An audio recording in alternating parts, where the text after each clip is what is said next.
तो last time पे हम लोगों ने क्या डिस्कस किया था कि जो है आपका एल्वेलाई में किस तरीके से एयर का गैसेस एक्सचेंज हो रहा था, ये सारी बातें मैंने डिस्कस की थी आपको प्रीवियस स्लाइड में। ठीक है, तो एल्वेलाई दो तरीके की थी बेटा, two types of alveoli, one is the first type and another is the second type of cells are present in alveoli. तो इन एल्वेलाई में आप बोलोगे गैसियस एक्सचेंज प्रेजेंट था, यहाँ पर हो रहा था बिटवीन द एल्वेलाई एंड जो है आप बोलोगे ब्लड। तो वहां पर पार्शियल प्रेशर के अकॉर्डिंग हो रहा था, वो हम लोग मैकेनिज्म फिजियोलॉजी बाद में देखेंगे। आज हमें जो पढ़ना है, जो नेक्स्ट टॉपिक है इसमें, वो है आपका ब्रीदिंग। क्या है ब्रीदिंग, और ब्रीदिंग के बाद हम लोग रेस्पिरेटरी जो आपका वॉल्यूम है जो आपका और जो कैपेसिटीज है उसके बारे में डिस्कस करेंगे। तो नेक्स्ट बेटा हम बात करते हैं mechanism of breathing. Mechanism sir कौन सा चैप्टर? बेटा ब्रीदिंग एंड गैसेस मूवमेंट चल रहा था चैप्टर ना आप लोगों का। यस सर, बट मैंने ज्वाइन नहीं की थी काफी क्लासेस। कोई बात नहीं बेटा, रिकॉर्डिंग देख लेना। मैकेनिज्म ऑफ ब्रीदिंग, ठीक है। तो मैकेनिज्म ऑफ ब्रीदिंग समझने से पहले आप कुछ बातें वो देख लीजिए। देखिए, अगर आप हमारी बॉडी में देखोगे तो ये आप सामने की तरफ देखिए, ये वेंट्रल साइड, ठीक है, चेस्ट, और ये आप बोलोगे ये आपका डॉर्सल साइड। तो डॉर्सल साइड पे बेटा क्या प्रेजेंट होता है, तो आप बोलोगे डॉर्सल साइड पे वर्टिब्रल कॉलम होता है। ऐसे ही ये वर्टिब्रल कॉलम है कि नहीं, ये वर्टिब्रल कॉलम हो जाएगा, थोरेसिक रीजन है ये। तो आप बोल दोगे ये क्या है आपका वर्टिब्रल कॉलम।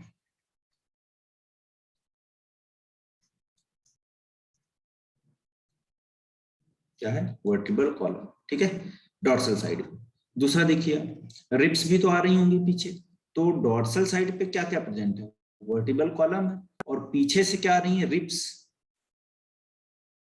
ठीक है। अब दूसरा देखिए, वेंट्रल साइड पे आइए, तो वेंट्रल साइड पे बेटा आप क्या बोलोगे, रिब्स प्रेजेंट होती है यहाँ पर, तो आप ऐसे बना लोगे रिब्स। देखो ये रिब्स प्रेजेंट होंगी, हालांकि डॉर्सल साइड पर भी होंगी, मैं वेंट्रल साइड पे ही बना रहा हूँ, तो बहुत हौच पौच हो जाएगा। ये आपकी रिब्स प्रेजेंट, ठीक है, तो ये रिब्स लिख लोगे आप वेंट्रल साइड पे। और दूसरा पार्ट क्या प्रेजेंट होगा, तो आप बोलोगे यहाँ पर स्टर्नम भी प्रेजेंट होता है। क्या प्रेजेंट होता है, स्टर्नम, जो सामने की हड्डी होती है, जो इसको हम बोलते हैं स्टर्नम। क्या बोलते हैं, स्टर्नम। तो स्टर्नम प्रेजेंट होता है, ये रिब्स प्रेजेंट होती है, ठीक है। चलो आगे देखते हैं।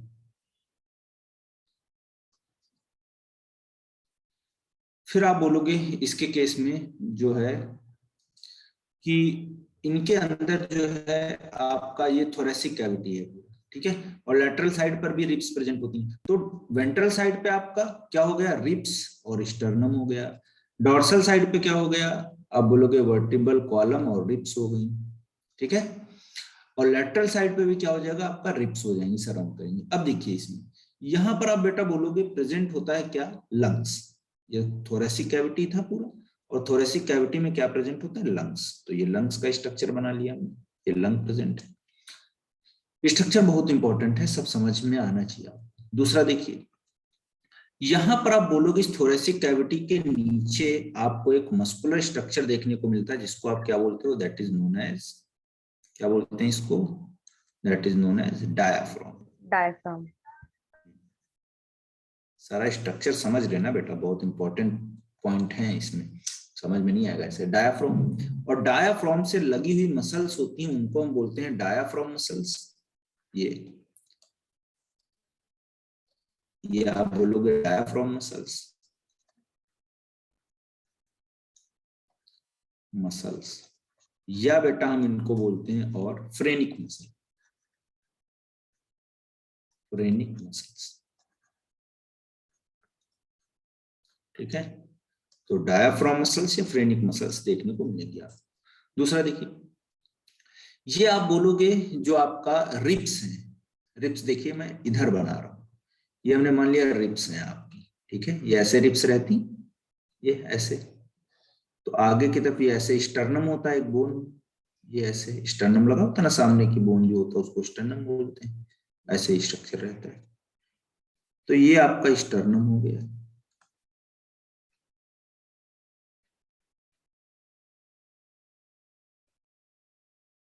ये रिब्स हो गई। अब रिब्स में बाहर की तरफ से देखोगे, सामने की तरफ से, बाहर की तरफ से, तो यहाँ पर कुछ बेटा आपको वो देखने को मिलेगी, मसल्स। क्या देखने को मिलेंगी? मसल्स देखने को मिलेंगी, ये ऐसे। तो ये मसल्स जो है बाहर से जब आप देखोगे तो इनको बोलते हैं हम, एक्चुअल में ये आपके रिब्स होती हैं। रिब्स को हम बोलते हैं, दूसरा नाम कॉस्टल, कॉस्टल बोलते हैं साइंस में। तो रिब्स के बीच में जो बाहर की तरफ मसल हैं उनको हम बोलते हैं बेटा एक्सटर्नल इंटरकॉस्टल मसल्स। क्या बोलते हैं? External intercostal muscles. लिखे दे रहा हूं मैं फुल फॉर्म भी यहां पर। External intercostal muscles. ठीक है, तो आपका ये एक्सटर्नल इंटरकॉस्टल मसल्स यहां पर देखने को मिल जाएंगे। दूसरा देखिए आप यहां पर, इस एक्सटर्नल इंटरकॉस्टल मसल्स के जब अंदर साइड में आप देखोगे, ये रिब्स के अंदर की तरफ दूसरी फेज पे देखोगे, तो वहां पर भी मसल्स पीछे साइड में होती हैं। तो मैं इसी में बनाया दे रहा हूं आपको, यहीं पे समझ लेना। पीछे की तरफ भी यहाँ पर क्या है, मसल्स ऐसे प्रेजेंट होंगी, ऐसे इस तरीके से। दूसरे कलर से मैं बना रहा हूँ, पीछे की साइड में ऐसे ये रिब्स भी प्रेजेंट होती हैं। तो जो ये वाली ये कलर की मैं बना रहा हूँ, ये क्या है, इंटरनल साइड में, तो इसको हम क्या बोलते हैं, इंटरनल इंटरकॉस्टल मसल्स। ठीक है, तो एक्सटर्नल इंटरकॉस्टल मसल्स और इंटरनल इंटरकॉस्टल मसल्स देखने को मिल जाएंगी, क्योंकि 12 पेयर आपकी क्या होती हैं, रिब्स होती हैं। तो रिब्स के बीच में आप बोलोगे ये होंगी, तो कितनी होंगी, 11 पेयर होंगी, 11 पेयर होती हैं। ठीक है, एक्सटर्नल इंटरकॉस्टल, और 11 पेयर क्या होती हैं आपके, इंटरनल इंटरकॉस्टल। अब इधर आ जाओ आप, तो हमने मसल्स बताई कौन कौन सी हैं बेटा, एक्सटर्नल इंटरकॉस्टल, इंटरनल इंटरकॉस्टल्स। दूसरा हमने क्या बोला, डायाफ्राम मसल्स हैं या इनकॉन्फ्रेनिक मसल्स बोल रहे हैं। अब देखिए इस स्ट्रक्चर को, यहां से यहां आप जाओगे वेंट्रल से डोर्सल, या डोर्सल से वेंट्रल जाओगे, तो ये एक्सिस जो बन रहा है इसको हम क्या बोलेंगे, that is known as dorsoventral axis. क्या बोलते हैं, डोर्सो वेंट्रल एक्सिस। अब देखो आप डायाफ्राम से अगर आप देखोगे ऊपर की तरफ जाओगे, थोरेसिक कैविटी ही तो है ये पूरा, ये थोरेसिक कैविटी है, और थोरेसिक कैविटी को डिवाइड कौन कर रहा है, तो आप बोलो थोरेसिक कैविटी को डिवाइड कर रहा है डायाफ्राम। और नीचे इसके कौन सी कैविटी है बेटा, जब इसके नीचे आप आओगे यहाँ पर, तो ये एब्डोमिनल कैविटी हो जाएगी। कौन सी कैविटी हो जाएगी, एब्डोमिनल कैविटी हो जाएगी। ठीक है, तो ये हो गया आपका एब्डोमिनल कैविटी, एंड इसके ऊपर आप बोलोगे तो ये क्या हो जाएगा, थोरेसिक कैविटी। तो यहाँ पर आप देखिएगा, ये जो है आपका एंटीरियर पोर्शन है, इधर आप देखोगे क्या है, पोस्टीरियर पोर्शन। इधर क्या है आपका पोस्टीरियर पोर्शन है, इधर क्या है आपका एंटीरियर पोर्शन। Got it. तो एंटीरियो पोस्टीरियर एक्सिस ये बनना है, तो इसको आप बोलोगे एंटीरियो पोस्टीरियर एक्सिस। क्या बोलेंगे, एंटीरियो पोस्टीरियर एक्सिस। ठीक है, इतना सारा स्ट्रक्चर समझ में आ गया आपको? फिर मैं आगे बढ़ता हूँ। यस सर, आ गया। Yes sir. सारा पोजीशन बेटा क्लियर है एकदम, कहाँ पे कौन सी सेल्स हैं, मसल्स हैं, कौन सा स्ट्रक्चर है, कौन सा डॉर्सोवेंट्रल एक्सिस है, कौन सा एंटीरियो पोस्टीरियर एक्सिस, क्योंकि अब रोल इसी का है सब। ठीक है, चलो आगे देखते हैं मैकेनिज्म। बहुत इजी है। आप बोलोगे ब्रीदिंग जो है बेटा, इसमें दो पार्ट है ब्रीदिंग में, कौन कौन से हैं, तो एक आप बोलते हो, एक बोलते हो हाँ इंस्पिरेशन, और दूसरा बेटा आप बोलते हो एक्सपायरेशन। ठीक है, तो इंस्पायरेशन एंड एक्सपायरेशन दो प्रोसेस है। एक्सपायरेशन और इंस्पायरेशन की बात करोगे तो इंस्पायरेशन जो है वो हम बोलते हैं इनहेलेशन भी बोल सकते हैं उसको। क्या बोलते हैं, इनहेलेशन। दूसरा देखिए एक्सपायरेशन है, इसको हम क्या बोलते हैं, एक्सहेलेशन भी बोल सकते हैं। ठीक है, तो एक्सहेलेशन ये हो गया, ये इनहेलेशन हो गया। ठीक है, अब देखिए जो आपका ब्रीदिंग है, इंस्पायरेशन जो है बेटा वो एक एक्टिव प्रोसेस है। पैसिव प्रोसेस है, एक्टिव प्रोसेस। एक्सपायरेशन जो है वो पैसिव प्रोसेस है। कैसा प्रोसेस है, पैसिव प्रोसेस। ठीक है, चलिए आगे देखते हैं। तो ये एक्टिव, ये पैसिव। अब बेटा हम जब स्टार्ट करेंगे सबसे पहले इनहेलेशन की बात कर लेते हैं, ठीक है। इनहेलेशन में देखते हैं क्या कहानी। तो इनहेलेशन एक्टिव प्रोसेस है, यानी कि एनर्जी लगेगा, है ना। क्या होगा देखते हैं इसमें। तो सबसे पहले बेटा यहाँ पर आपकी जो मसल्स होती हैं वो कौन सी काम करेंगी, एक्सटर्नल इंटरकॉस्टल मसल्स। कौन सी मसल्स काम करेंगी, एक्सटर्नल इंटरकॉस्टल मसल्स। और दूसरी बेटा कौन सी होंगी, डायाफ्राम मसल्स। कौन सी मसल्स होंगी, डायाफ्राम मसल्स। अब इनमें देखिए क्या कहानी होगी। तो जब ये आपकी ईसीआईएम जो है, जब ये कॉन्ट्रैक्ट करेंगी, जब ये कॉन्ट्रैक्ट करेंगी तब क्या होगा, और जब ये रिलैक्स करेंगी तब क्या होगा, वो भी देख लेते हैं साथ में हम। ऐसे इधर भी इनका कॉन्ट्रैक्शन होगा तब क्या होगा, और इनका रिलैक्सेशन होगा तब क्या होगा। चलिए एक एक करके हम समझते हैं। तो जब ये कॉन्ट्रैक्ट करती हैं तब आप बोलोगे यहाँ पर, जो आपका जो ईसीआईएम एक्सटर्नल इंटरकॉस्टल मसल जब कॉन्ट्रैक्ट करेंगी तो आप बोलोगे जो डॉर्सो वेंट्रल एक्सिस है वो बेटा क्या हो जाएगा, इंस्पायरेशन अगर हम पढ़ रहे हैं, ठीक है, अगर हम इंस्पायरेशन पढ़ रहे हैं सबसे पहले, तो क्या होगा देखो, कॉन्ट्रैक्शन में इंस्पायरेशन होता है, तो आप बोलोगे यहाँ पर क्या होगा, जो डॉर्सो वेंट्रल एक्सिस होगा वो आपका क्या हो जाएगा, वो इंक्रीज कर जाएगा। ठीक है, अभी डायग्राम से मैं समझा दूंगा। डॉर्सोवेंट्रल एक्सिस इंक्रीज करेगा, उसकी वजह से आप बोलोगे बेटा थोरेसिक कैविटी जो है, थोरेसिक कैविटी जो है वो कैविटी क्या हो जाएगी, इंक्रीज कर जाएगी। ठीक है, अब देखो अगर ये एक्सटर्नल इंटरकॉस्टल मसल्स रिलैक्स करेंगी तो क्या हो जाएगा, तो आप बोलोगे इंस्पायरेशन होगा, डॉर्सोवेंट्रल एक्सिस जो होगा वो अपनी प्रॉपर फेज में आ जाएगा, डिक्रीज कर जाएगा। थोरेसिक कैविटी यहां पर क्या हो जाएगी, तो आप बोलोगे थोरेसिक कैविटी भी डिक्रीज कर जाएगी। अब देखिए आगे क्या होगा, जब थोरेसिक कैविटी डिक्रीज कर जाएगी तो आप बोलोगे प्लूरल कैविटी जिसके अंदर लंग्स है, तो प्लूरल कैविटी जो होगी वो प्लूरल कैविटी भी क्या हो जाएगी बेटा, आप बोलोगे इंक्रीज कर जाएगी। यहां क्या करेगी, आप बोलोगे प्लूरल कैविटी जो है वो डिक्रीज कर जाएगी। अब देखिए आगे आप, तो जब डिक्रीज कर जाएगी तब क्या होगा, तो आप बोलोगे एयर का मूवमेंट किधर से किधर होगा, तो भाई इंस्पिरेशन कॉन्ट्रैक्शन कर रहा तब हो रहा, तो आप बोलोगे एयर कहां से कहां आएगी, तो आप बोलोगे इन्वायरमेंट से एयर आएगी कहां पर, आप बोलोगे लंग्स में, तो ये इंस्पायरेशन हो गया। अब ये यहां पर क्या होगा, तो आप बोलोगे लंग्स से एयर कहां जाएगी, इन्वायरमेंट में, तो ये आपका क्या होगा, एक्सपायरेशन हो गया।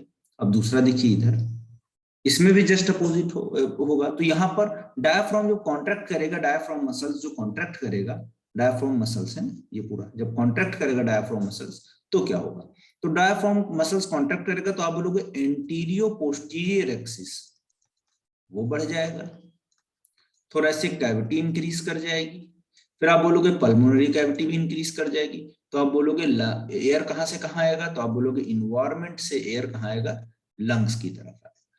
फिर देखिए इंस्पायरेशन हो गया कि नहीं। अब रिलैक्स जब होगा तब आप क्या बोलोगे कि रिलैक्स के टाइम पे यहां पर आपका एंटीरियर पोस्टीरियर एक्सिस जो होगा, जो मैं अभी पीछे समझाऊं, वो डिक्रीज कर जाएगा। ये आप थोरेसिक कैविटी को बोलोगे ये भी बेटा डिक्रीज कर जाएगा। फिर आप बोलोगे प्लूरल कैविटी जो है वो भी डिक्रीज कर जाएगा। और एयर का मूवमेंट कहां से कहां होगा, तो आप बोलोगे लंग्स से इन्वायरमेंट। तो इस तरीके से आपका ये पूरा चार्ट मैंने बना दिया है, बहुत काम की चीज है ये। अब मैं इसको थोड़ा बाय डिटेल जो है आपको डायग्राम से समझा देता हूं। हमने बोला कि सबसे पहले इंस्पायरेशन कैसे होगा, समझते हैं इस बात को। इंस्पिरेशन मतलब इनहेलिंग या इनटेक ऑफ एयर। तो सबसे पहले आपकी कौन सी जो है सेल्स हैं, मसल्स कौन सी हैं, एक्सटर्नल इंटरकॉस्टल मसल्स। कौन सी हैं, एक्सटर्नल इंटरकॉस्टल मसल्स। ये एक्सटर्नल इंटरकॉस्टल मसल्स क्या कर रही हैं, कॉन्ट्रैक्ट कर रही हैं। क्या कर रही हैं, कॉन्ट्रैक्ट कर रही हैं। अब जैसे ये कॉन्ट्रैक्ट करेंगी वैसे देखिए क्या होगा, तो जैसे ये कॉन्ट्रैक्ट करेंगी, हाँ एक मिनट से,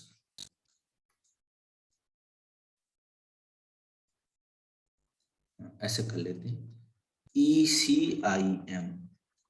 ये बेटा क्या करेंगी, आपने बोला कॉन्ट्रैक्ट करेंगी।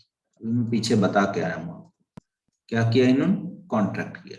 जैसे कॉन्ट्रैक्ट करेंगी वैसे क्या होगा आपका, तो आप बोलोगे जो रिप्स होंगी, रिप्स उनका मूवमेंट होगा, इधर मूव करेंगी तो आप बोलोगे अपलिफ्ट करेंगी, ऊपर की तरफ उठेंगी। जब हम सांस लेते हैं देखो ना ऐसे, तो ऊपर की तरफ उठता है चेस्ट की नींव, तो आप बोलोगे रिप्स जो होंगी अपलिफ्ट होंगी, ऊपर की तरफ मूव करेंगी। अब देखिए जैसे ये मूव करेंगे वैसे क्या होगा, तो आपको पता है जो आपका डॉर्सोवेंट्रल एक्सिस है, क्या है, डॉर्सोवेंट्रल एक्सिस है। तो डॉर्सोवेंट्रल एक्सिस जो होगा वो क्या कर जाएगा, आप बोलोगे इंक्रीज कर जाएगा। क्या कर जाएगा, इंक्रीज कर जाएगा। अब डॉर्सोवेंट्रल एक्सिस जब इंक्रीज कर जाएगा तो क्या होगा, देखिए जब ये इंक्रीज करेगा तो आप बोलोगे यहां पर क्या होगा, आपका थोरैसिक कैविटी जो है, या इसको यहां मत लिखो, इंक्रीज कर गया तो आप बोलोगे फिर क्या होगा, तो आप बोलोगे जो थोरैसिक कैविटी है वो भी इंक्रीज कर जाएगी। अब वो इंक्रीज कर गई तो थोरैसिक कैविटी के अंदर प्लूरल कैविटी, तो प्लूरल कैविटी भी इंक्रीज कर जाएगी, लंग्स के बाहर जो है वो इंक्रीज कर गई। तो आप बोलोगे बेटा यहाँ पर क्या होगा, आप बोलोगे जो आपका क्या बोलते हैं इसको, स्पेस है या वॉल्यूम है वो क्या हो जाएगा, आपका बढ़ जाएगा, इंक्रीज कर जाएगा। और जो आपका प्रेशर होगा लंग्स के अंदर वो क्या हो जाएगा, तो आप बोलोगे प्रेशर कम हो जाएगा। ठीक है, ये कहानी होगी। अब देखिए आगे क्या होगा, जैसे ये कहानी होगी तो एयर जो होगी बेटा, इन्वायरमेंट में जो एयर है, इन्वायरमेंटल एयर, उसमें पार्शियल प्रेशर ज्यादा है, ग्रेडियंट ज्यादा है। तो एयर बाहर से मूव किधर करेगी, आप बोलोगे लंग्स में, क्योंकि यहाँ पर लंग्स में प्रेशर क्या हो गया है, कम हो गया है। तो आप बोलोगे लंग्स में प्रेशर क्या है, कम हो गया है, लंग्स में प्रेशर कम है ना। तो इन्वायरमेंट में प्रेशर क्या है, ज्यादा है। तो जब ज्यादा है तो इन्वायरमेंट से एयर कहाँ मूव करेगी, तो आप बोलोगे इन्वायरमेंट से लंग्स की तरफ मूव कर जाएगी। इतनी समझ में आई बात की नहीं है? Yes sir. आगे सर। Yes sir. चलो अब बेटा दूसरी तरफ देखो, ECIM का रोल तो मैंने बता दिया आपको। अब दूसरा भी रोल हम देख लेते हैं, जो हमारी दूसरी सेल्स हैं वो कौन सी हैं। तो आप बोलोगे दूसरी जो थी वो डायाफ्राम मसल्स थी, या उन्हीं को हम फ्रेनिक मसल्स बोल रहे थे। ये भी बेटा क्या करती हैं, तो आप बोलोगे कॉन्ट्रैक्ट करेंगी, इनको भी कॉन्ट्रैक्ट करवा देते हैं। जब ये कॉन्ट्रैक्ट करेंगी तो आप बोलोगे अब क्या होगा, जो आपका वो होगा क्या नाम उसका, डायाफ्राम, उसका मूवमेंट होगा। तो डायाफ्राम जो है, सॉरी, तो जो डायाफ्राम है उसका देखिए क्या होगा। तो डायाफ्राम जो है वो क्या करेगा, समझते हैं। तो डायाफ्राम जो है बेटा वो क्या करेगा, आप बोलोगे वो चला जाएगा नीचे की तरफ, है ना, नीचे की तरफ चला जाएगा। तो आप बोलोगे फ्लैट हो जाएगा, ऐसा हो जाएगा, फ्लैट इनेड हो जाएगा। अब वो फ्लैट हो गया तो आप बोलोगे फिर क्या होगा, तो फ्लैटेनेड होने के बाद में आप बोलोगे क्या हो जाएगा, बिल्कुल फ्लैट हो गया। तो आप बोलोगे बेटा जो एंटीरियो पोस्टीरियर एक्सिस है, जो एंटीरियो पोस्टीरियर एक्सिस है वो एक्सिस क्या हो जाएगा, तो आप बोलोगे वो क्या हो जाएगा, वो बढ़ जाएगा, इंक्रीज कर जाएगा, है ना। अब वो इंक्रीज कर जाएगा तो आप बोलोगे फिर क्या होगा, आपका जो है थोरेसिक कैविटी फिर बढ़ जाएगा, और थोरेसिक कैविटी बढ़ जाएगा तो प्लूरल कैविटी बढ़ जाएगा, प्लूरल कैविटी बढ़ेगा तो आप बोलोगे वहां पर लंग्स के अंदर क्या हो जाएगा, लंग्स के अंदर प्रेशर कम, वॉल्यूम ज्यादा, मतलब जगह ज्यादा, प्रेशर कम। तो आप बोलोगे एयर, इन्वायरमेंट में पार्शियल प्रेशर ज्यादा है एयर का, तो एयर मूव किधर करेगी, इन्वायरमेंट से लंग्स की तरफ। तो ये एक आप देखोगे क्या है, इंस्पायरेशन है। ठीक है, समझ में आया सभी को कि नहीं? यस सर, आ गया। पक्का ना? Yes sir. Yes sir. अच्छा, इससे पहले पढ़े थे, समझ में आया था कभी कुछ? नो सर, बस एनसीईआरटी की लाइन पढ़ी तो कुछ समझ ही नहीं आया उसमें। एनसीईआरटी का ही लाइन है सर, लेकिन बहुत मतलब ये है इजी, लेकिन लगता बहुत मुश्किल है। इतना ज्यादा वो लगता कि नहीं बहुत कुछ अलग बता रहा है, कुछ ऐसा नहीं है, बहुत इजी है। ठीक है, कॉन्सेप्ट मिला कि नहीं मिला, एकदम क्लियर? यस सर, अब क्लियर हो गया। हाँ चलो, अब बेटा एक्सपायरेशन अभी देखो तुम लोग खुद कर लोगे। इंस्पायरेशन मैंने बता दिया, एक्सपायरेशन को हम क्या करते हैं, रेड रेड पेन से दिखा देते हैं एक्सपायरेशन। अब एक्सपायरेशन में देखो क्या करना है, हम बोलेंगे ये कॉन्ट्रैक्ट करा रहे थे हम ना, अब हमने क्या करवा दिया, इसको रिलैक्स करवा दिया। ठीक है, इधर भी हम रिलैक्स करवा लेते हैं, लेकिन याद रखिएगा रेड पेन किसको डिनोट कर रहा है, एक्सपायरेशन। एक्सपायरेशन। ठीक है, तो ये रिलैक्स होगी। अब रिलैक्स हुई तो बेटा रिप्स जो मूव कर रही थी अपलिफ्ट, वो कैसे मूव करेंगी, डाउन।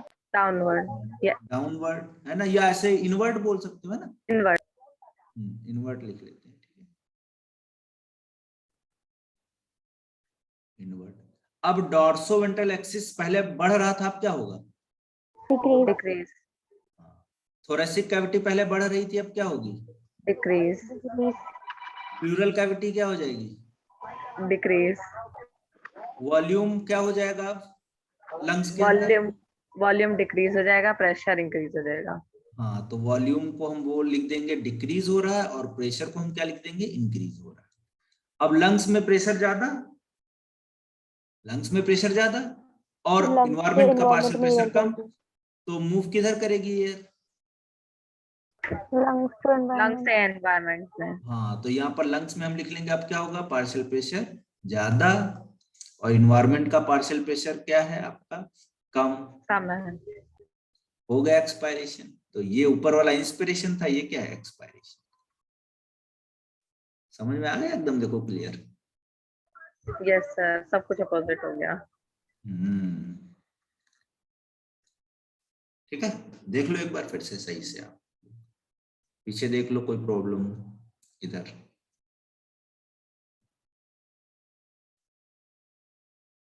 ये मैंने एक चार्ट बना दिया आप लोगों के लिए अच्छा सा, ये देख लो एक बार फिर से आप। ठीक है, देख लो, मैं पानी पी लेता हूँ। ओके,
चलो तो अब आगे देख लिया सभी ने। सर जैसे कोई, डायग्राम इसमें भी फ्लैटेंड होगा। क्या बेटा, सर डायग्राम इसमें भी फ्लैट नहीं नहीं होगा। नहीं, ये सही कर लो इधर, सॉरी सॉरी एक मिनट। हाँ डायाफ्राम देखो, ये डायाफ्राम जो है यहाँ पर अब कैसा हो जाएगा, तो आप बोलोगे रिलैक्स होगा तो फ्लैटनेट नहीं होगा, ये कर्व हो जाता है, ऊपर की तरफ चला जाता है, या इसको बोलते हैं डोम शेप। तो पोस्ट एंटीरियर पोस्टीरियर एक्सिस क्या हो जाएगा यहाँ पर, डिक्रीज कर जाएगा, सब अपोजिट हो जाएगा ना। Yes sir.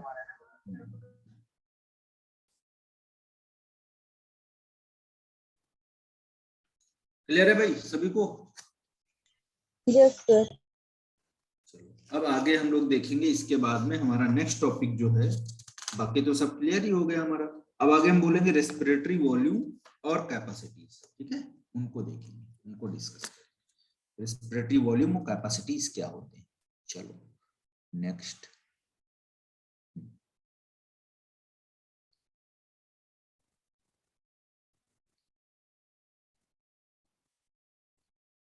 अब देखो बेटा, अब हमारे लंग्स सही से काम कर रहे हैं कि नहीं कर रहे हैं, ठीक है। उस चीज को मेजर करने के लिए हमें क्या करना पड़ेगा, लंग का वॉल्यूम जो एयर का है वो हमको नापना पड़ेगा, उसको मेजर करना पड़ेगा कि भाई कितना हम एक्सपायर कर रहे हैं, कितना इनहेल कर रहे हैं, कितना क्या कर रहे हैं। तो वो मेजर करने के लिए आप बोलोगे कि वहां पर हमको देखना पड़ेगा रिस्पायरोमीटर, ठीक है। क्या देखना पड़ेगा, स्पायरोमीटर देखना पड़ेगा। वो एक तरीके का इंस्ट्रूमेंट है जो कि मेजर करता है किसको, आप बोलोगे मेजर करता है एयर, कितना हमने इनटेक किया या बाहर निकल रहा है, लंग्स में कितना एयर रह रहा है, कितना बाहर जा रहा है, वो सब मेजर कौन करेगा, तो आप बोलोगे स्पायरोमीटर मेजर करेगा, ठीक है। तो देखते हैं, तो आप बोलोगे जो लंग का वॉल्यूम है इन्वॉल्व होता है ब्रीदिंग मूवमेंट में, उसको मेजर करने के लिए जो आपका अपरेटस होता है वो उसको हम क्या बोलते हैं, स्पायरोमीटर। क्या बोलते हैं, स्पायरोमीटर। क्या बोलते हैं, स्पायरोमीटर, ठीक है। अब जो है स्पायरोमीटर को यूज करते हैं और मेजर कर लेते हैं, पता कर लेते हैं। तो ये बताता है कि क्लिनिकल सिग्निफिकेंट होता है इसका कि भाई पल्मोनरी फंक्शन क्या है, यानी कि लंग्स फंक्शनल हैं कि नहीं, सही से लंग्स फंक्शन कर रहे हैं कि नहीं कर रहे हैं, ये कौन दिखाएगा, तो आप बोलोगे ये दिखाता है स्पायरोमीटर, ठीक है। अब इसमें एक टॉपिक हम लोग पढ़ते हैं बेटा, कौन सा, respiratory volume, respiratory volume, respiratory volume and capacities. एक टॉपिक आपका एनसीईआरटी में दिया है, रेस्पिरेटरी वॉल्यूम एंड कैपेसिटीज, ठीक है। इसको देखिए, तो पहला देखिए यहां पर, पहला आप बोलते हो, एक आता है आपका टाइडल वॉल्यूम।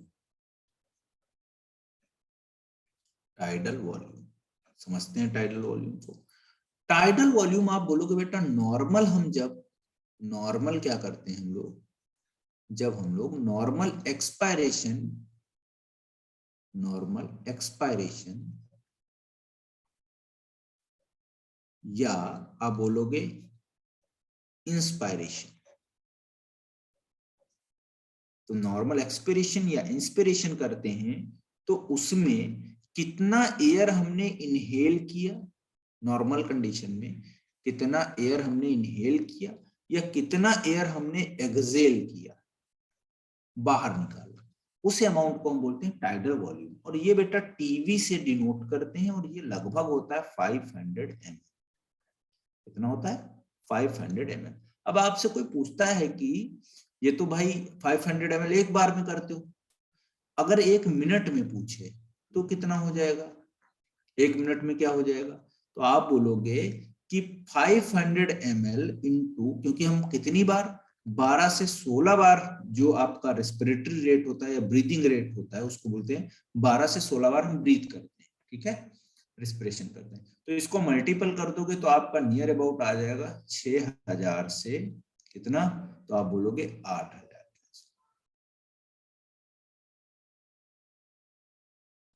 आ जाएगा, 6000 से 8000 के आसपास, ठीक है। तो ये आपका हो जाएगा टाइडल वॉल्यूम। चलिए दूसरा देखते हैं, इस टाइडल वॉल्यूम के बाद में नेक्स्ट हमारा आता है inspiratory reserve volume. Inspiratory reserve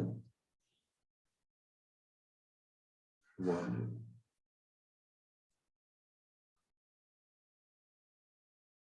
inspiratory reserve volume की बात करोगे तो इंस्पिरेटरी रिजर्व वॉल्यूम जो होता है वो क्या होता है, तो देखिए इंस्पिरेटरी रिजर्व वॉल्यूम का मतलब होता है कि एडिशनल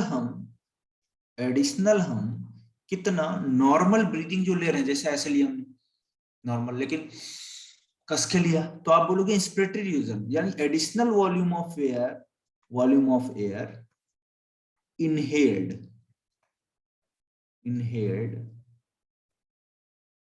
beyond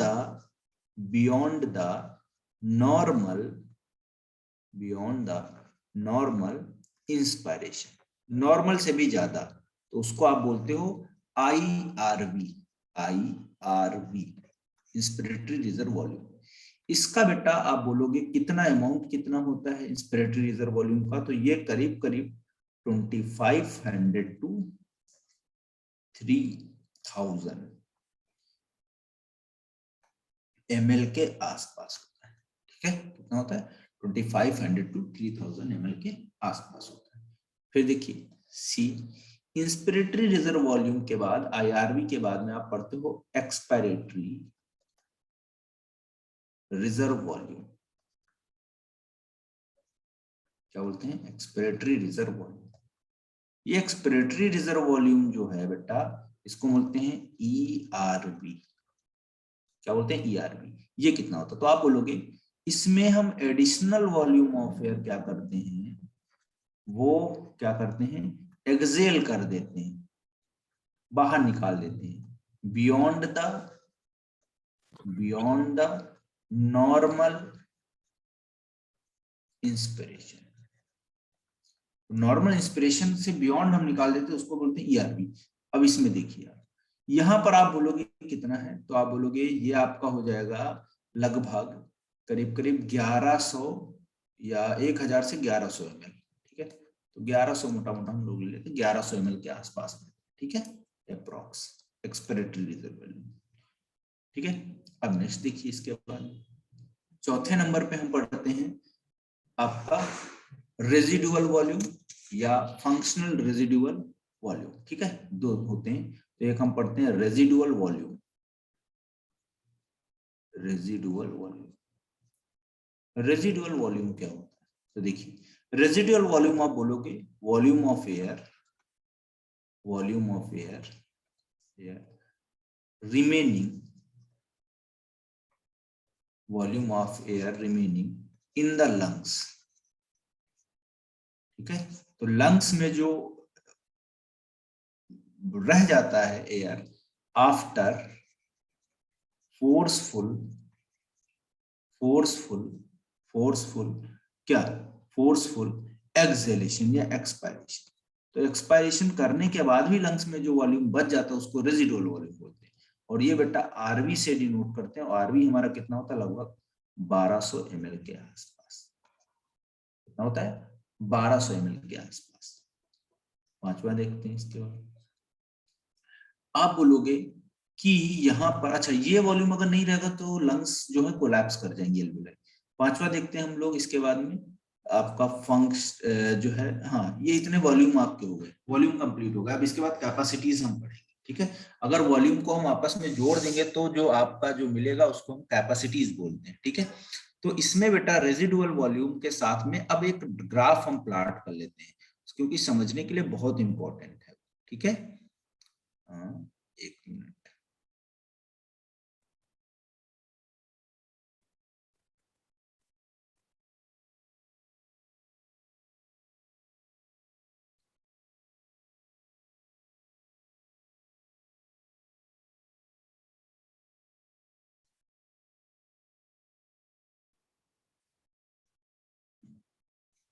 चलो देखते हैं।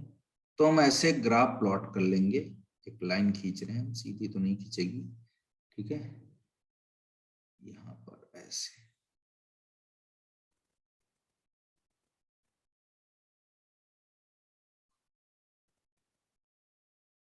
बहुत काम की चीज बताने जा रहे हैं। ऊपर हम बोलेंगे इंस्पायरेशन हम दिखा रहे हैं इस लाइन पे, और इस पे हम एक्सपायरेशन दिखा रहे हैं। अब जो मैंने समझाया उसको समझाता हूँ फिर से। मैंने बोला टाइडल वॉल्यूम, नॉर्मल आप इंस्पिरेशन कर रहे हो या एक्सपायरेशन कर रहे हो, एक्सपायरेशन नीचे वाली पे कर रहे हो, तो ये वाला जो आपका अमाउंट ऑफ एयर है यहाँ से यहाँ तक, यहाँ से यहाँ तक, इसको हम क्या बोलते हैं, TV। कितना था, 500 ml। कितना था बेटा, 500 ml। ठीक है, ये आप बोलोगे ये या तो एयर निकालना या तो एयर को लेना, ये TV है। ठीक है, टाइडल वॉल्यूम 500 ml। ठीक है, अब दूसरा देखिए, इसके बाद में हम बोले IRV इंस्पिरेटरी रिजर्व वॉल्यूम। देखिए नॉर्मल इंस्पिरेशन किया, उसके बाद कर बियॉन्ड द नॉर्मल इंस्पिरेशन, तो बियॉन्ड द नॉर्मल किया हमने, तो इसको हम क्या बोल देंगे, IRV। ये आपका क्या हो गया, IRV, इतना, ये आपका क्या हो गया, IRV। और IRV को हमने कितना बोला था बेटा?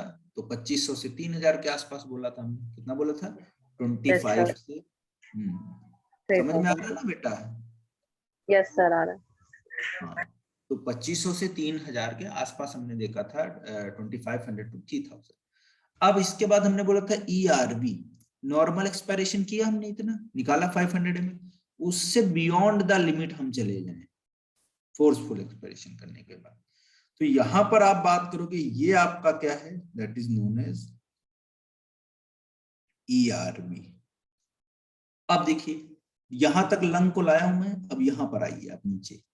यहां से अगर आप देखोगे, अभी भी लंग्स में एयर का वॉल्यूम अगर बचा हुआ है, ये वाला इतना, ये पूरा कैपेसिटी इतनी, तो यहां तक बचा हुआ, इसको हम क्या बोलते हैं? Residual volume. Residual volume. समझ में आया? Residual volume. तो ये कितना था बेटा? तो आप बोलोगे 1200 ml। ठीक है?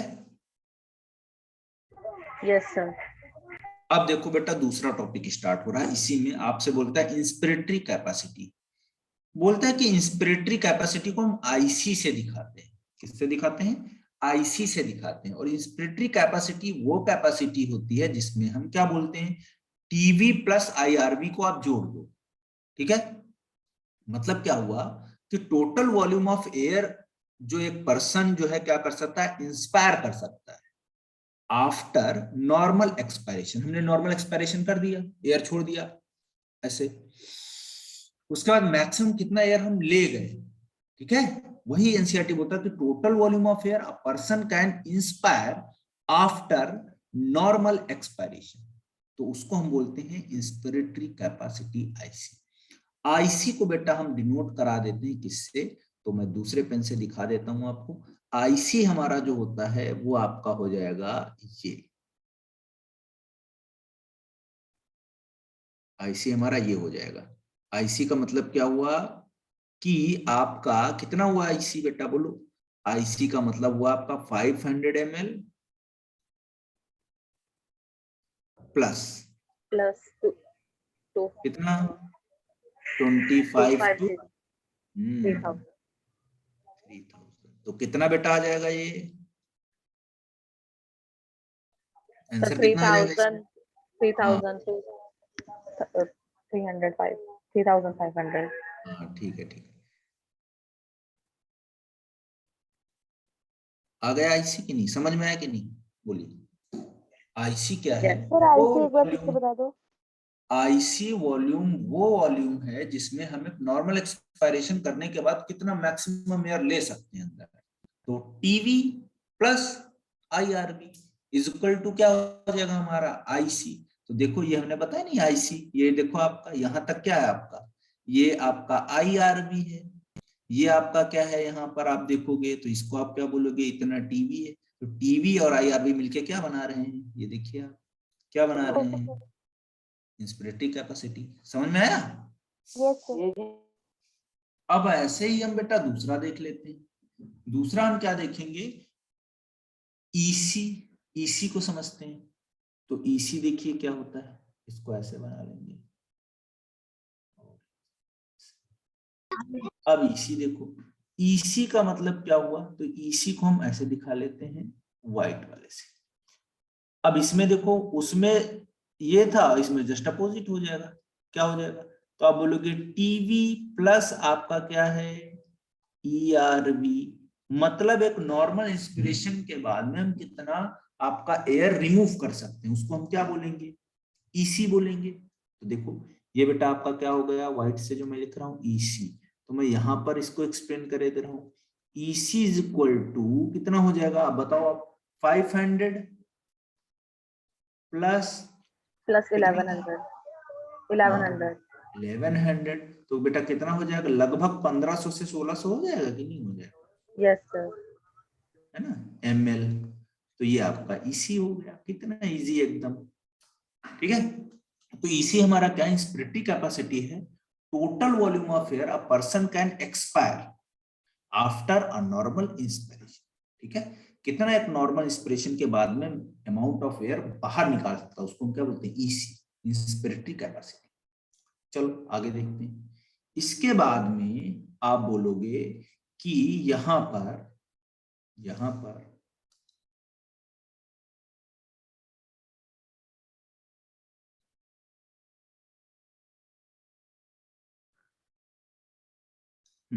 अब आगे जो है आपका वो फंक्शनल रेजिडुअल कैपेसिटी एफआरसी की बात कर रहे हैं। चलो भाई एफआरसी को भी देख लेते हैं। एफआरसी इज इक्वल टू हमारा होता है ईआरबी प्लस आरबी, यानी कि यहां से लेके यहां तक आपका ये क्या है एफ आर सी, क्या हो जाएगा एफ आर सी, ठीक है, फंक्शनल रेजिडुअल कैपेसिटी।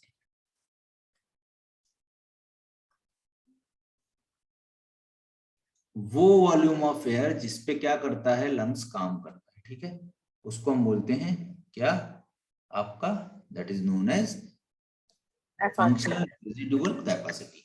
तो एनसीईआरटी बोलती है volume of air that will remain in the lungs after a normal expiration, ठीक है, एक नॉर्मल एक्सपायरेशन के बाद में कितना एयर ऑफ जो अमाउंट ऑफ एयर है वो लंग्स में रिमेन रहता है, उसी पे तो लंग्स काम करते हैं, तो उसको हम बोलते हैं फंक्शनल रेजिडुअल कैपेसिटी, ठीक है, क्या बोलते हैं फंक्शनल रेजिडुअल कैपेसिटी। तो बेटा इसको जोड़ दोगे आप, ये क्या है आपका ई आर बी प्लस क्या आर बी, चलो तो कितना आ जाएगा आंसर बेटा 2300 अप्रॉक्स।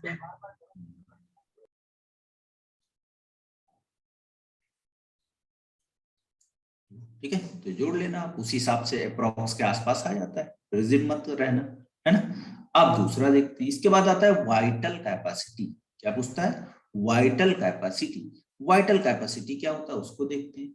वाइटल कैपेसिटी का मतलब होता है कि मैक्सिमम वॉल्यूम ऑफ एयर जो है, मैक्सिमम वॉल्यूम ऑफ एयर जो है पर्सन जो ब्रीथ कर सकता है, एक जो है आप बोलोगे फोर्सफुल जो है एक्सपायरेशन, ठीक है, फोर्सफुल एक्सपायरेशन के बाद में मैक्सिमम अमाउंट ऑफ एयर जो आदमी क्या कर सकता है ब्रीथ कर सकता है, अंदर ले सकता है, इंस्पिरेशन कर सकता है, उसको हम बोलते हैं क्या आपका वाइटल कैपेसिटी। तो vital capacity is equal to आपका होता है VC is equal to ERV TV plus IRV. तो इसको जोड़ दो भाई, देखो यहां से आ जाओ आप, यहां से आ जाओ, ये आपका आईआरवी हो गया, आईआरवी के बाद में टीवी हो गया, टीवी के बाद में आपका हो गया ईआरवी। तो आप बोलोगे ये वाला पूरा आपका क्या है, दूसरे पेन से मैं दिखा देता हूं इसको, इसको आप क्या बोलते हो that is known as IC. और आईसी को हम कैसे डिनोट करते हैं, सबसे ऊपर आईआरवी प्लस आपका टीवी प्लस आपका ईआरवी, ठीक है।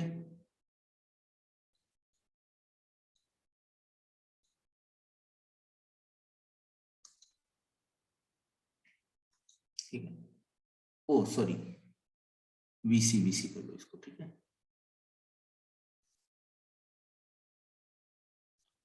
वीसी, ठीक है ना। तो हम क्या कर सकते हैं, कितना अमाउंट ऑफ एयर जो है मैक्सिमम हम लोग ले सकते हैं फोर्सफुल आपका जो है सॉरी नॉर्मल फोर्स एक्सपायरेशन के बाद, ठीक है, तो उसको हम वीसी बोलते हैं, ठीक है। अब दूसरा देखिए, वीसी के बाद में आपका आता है टोटल लंग कैपेसिटी टीएलसी। तो टोटल लंग कैपेसिटी में सब जोड़ दो आप भाई, टीएलसी का मतलब क्या हुआ पूरा जोड़ दो, जितना लंग्स झेल सकता है एयर आउट अमाउंट, ले जाओ नीचे तक इसको, यहां तक, तो इसको हम क्या बोलते हैं टीएलसी। ये क्या है टीएलसी, सब जोड़ दो आप जिस तरीके से जोड़ पाओ। वीसी प्लस आरबी हो सकता है, बताओ टीएलसी इज इक्वल टू क्या हो सकता है वीसी प्लस आरबी हो सकता है कि नहीं हो सकता है। Yes sir. फिर आप बोलोगे आपका जो है ईसी प्लस आप बोल सकते हो आईआरबी प्लस आपका आरबी, ये भी हो सकता है, कैसे भी बना लो, ये तो बन ही जाएगा। टीएलसी मतलब टोटल लंग कैपेसिटी, ये बेटा 5800 के आसपास होता है ml, ठीक है, इसको ऐड करोगे तो इतना आएगा, ठीक है। तो ये इस तरीके से टोटल लंग कैपेसिटी हम लोगों ने देख ली, किसकी आप बोलोगे लंग्स की, कितना लंग्स में अमाउंट ऑफ एयर आ सकता है, गॉट इट। Yes sir. बहुत अच्छी बात है, आपने दो टॉपिक आज बहुत बेहतरीन ढंग से जो है तैयार कर लिए। एक जो टॉपिक था हमने पढ़ा वो कौन सा था आपका ब्रीदिंग मैकेनिज्म, अच्छे से समझ में आ ही गया होगा आपको। नेक्स्ट टॉपिक जो बेटा हम लोग पढ़े हैं वो कौन सा है आपका, वो आप लोग बात कर रहे हैं कि लंग कैपेसिटीज और जो है आपका ये क्या बोलते हैं इसको वॉल्यूम। वॉल्यूम्स। ये कैसे हैं, तो समझ में आ गया होगा, बहुत इजी टॉपिक थे। मतलब पहला वाला तो थोड़ा मुश्किल होता है, ये तो बहुत इजी है, इसमें कुछ नहीं। इसमें डायरेक्ट आपसे वैल्यूज पूछेगा, आपसे आंसर पूछेगा, ठीक है। तो कर लोगे सभी लोग? Yes sir. किसी को कोई भी डाउट होगा तब बताओ अभी। No sir.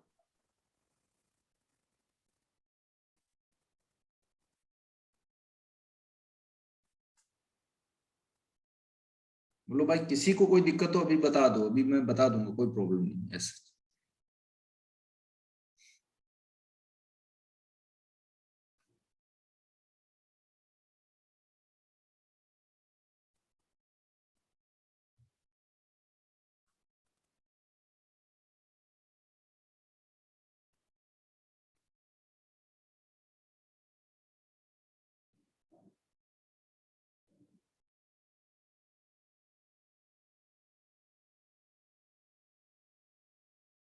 चलो, आई थिंक सब ठीक है, तुम लोगों को सब कुछ समझ में आ गया है। अब हम नेक्स्ट टॉपिक देखते हैं, ठीक है।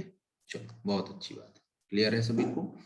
इससे अच्छी और क्या बात हो सकती है। नेक्स्ट टॉपिक देखते हैं बच्चों। इसके बाद में हमारा जो नेक्स्ट टॉपिक है वो एक्सचेंज ऑफ गैसेस, ठीक है। एक्सचेंज ऑफ गैसेस, ठीक है। थोड़ा हम समझ लेते हैं, फिर अगले क्लास में उसको डिटेल में स्टडी करें, ठीक है। तो एक्सचेंज ऑफ गैसेस में आप बोलोगे, एक्सचेंज ऑफ गैसेस बेटा जो होता है वो होता है किस लेवल पे? तो आप एक बोलोगे एक्सटर्नल लेवल, पहला हम देखते हैं एक्सटर्नल लेवल, या एक्सटर्नल जो है रिस्पिरेशन भी बोलते हैं इसको। दूसरा बेटा देखिए, आप बोलोगे इंटरनल रिस्पिरेशन, क्या बोलते हैं? Internal respiration. और तीसरा हम बोलते हैं जो है आपका एक्चुअल में वो है आपका सेलुलर रेस्पिरेशन, ठीक है।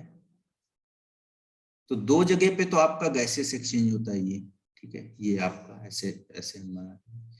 लेकिन तीसरा सेलुलर रेस्पिरेशन ये आप अलग टॉपिक में पढ़ते हो प्लांट में, ठीक है, बाद में देखना। तो एक्सटर्नल रेस्पिरेशन जो होता है बेटा वो कहाँ होता है? At the level of alveoli and blood, ठीक है। दूसरा देखिए, इंटरनल रेस्पिरेशन की बात करते हैं। एट द लेवल ऑफ किसके? तो आप बोलोगे at the level of tissue and blood, ठीक है, या कैपिलरीज, ठीक है। ब्लड कैपिलरीज नहीं हुआ। तो ये दो चीजें हमको पढ़ना है, एक्सटर्नल रेस्पिरेशन, इंटरनल रेस्पिरेशन। अब इसको पढ़ने से पहले में एक बात ये पता होना चाहिए कि भाई एक्सटर्नल रेस्पिरेशन और इंटरनल रेस्पिरेशन में एक अहम रोल जो है निभाता है वो होता है पार्शियल प्रेशर ऑफ गैसेस। यानी कि गैसेस जो एक्सचेंज हो रही है उनका पार्शियल प्रेशर कैसा है, ठीक है। बाहर कैसा पार्शियल प्रेशर है, बॉडी के अंदर कैसा पार्शियल प्रेशर है, एल्वेओलाई में कैसा पार्शियल प्रेशर है, और टिश्यू के पास में कैसा पार्शियल प्रेशर। तो ये सब एक टेबल बना हुआ है आपका, अगर आप देखोगे आपका पेज नंबर 272 पे, ठीक है, एक टेबल बना हुआ। उसके रिस्पेक्ट में ही हमको बात करना है, लेकिन उसको पकड़ने से पहले एक चीज और देख लीजिए।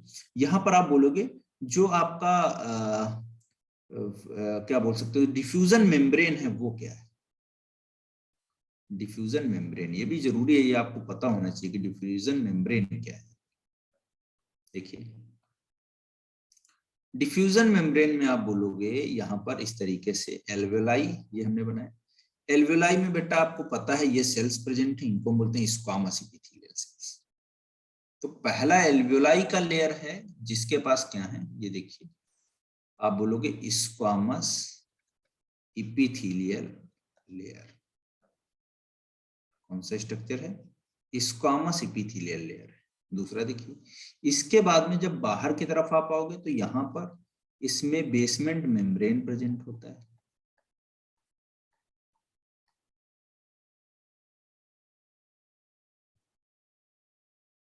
ये आपका क्या प्रेजेंट है? तो आप बोलोगे बेसमेंट मेम्ब्रेन प्रेजेंट है यहाँ पर। क्या है? Basement membrane. और तीसरा आप देखिए क्या होगा यहाँ पर, तीसरा जो ब्लड कैपिलरीज इसके आसपास होंगी वो प्रेजेंट होंगी। तो ऐसे ये ब्लड कैपिलरीज तो यहाँ ब्लड कैपिलरी जिसमें भी आपकी मेम्ब्रेन प्रेजेंट होगी वो कौन सी होगी, तो आपको पता है एंडोथीलियम होगी, स्क्वामस मेम्ब्रेन ब्लड कैपिलरीज की, तो आप बोलोगे एंडोथीलियम। तो एंडोथीलियम है आपका, और एंडोथीलियम बेटा आप बोलोगे किसकी बनी हुई है, स्क्वामस एपिथेलियल की। तो 3 लेयर मिलके ये क्या कर रही है, as a filtration as a diffusion membrane बना रही है जो एल्वेओलाई और कैपिलरी के बीच में बनी। तो एक आपका squamous epithelial cells of alveoli, दूसरा आप बोलोगे बेसमेंट मेम्ब्रेन, और तीसरा आप बोलोगे endothelium layer of squamous epithelial. ठीक है, तो ये कहानी होगी। अब जहां पर प्रेशर ग्रेडियंट ज्यादा होगा वहां से एयर मूव करेगी, कहां से, तो आप बोलोगे ज्यादा से कम की तरफ और कम से ज्यादा की तरफ। ठीक है, तो ये सारी चीजें हम लोग अगली क्लास में डिस्कस करेंगे।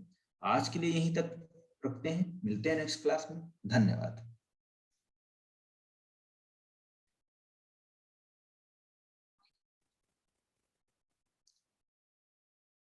किसी को कोई डाउट हो बेटा तो पूछ सकते हो आप लोग।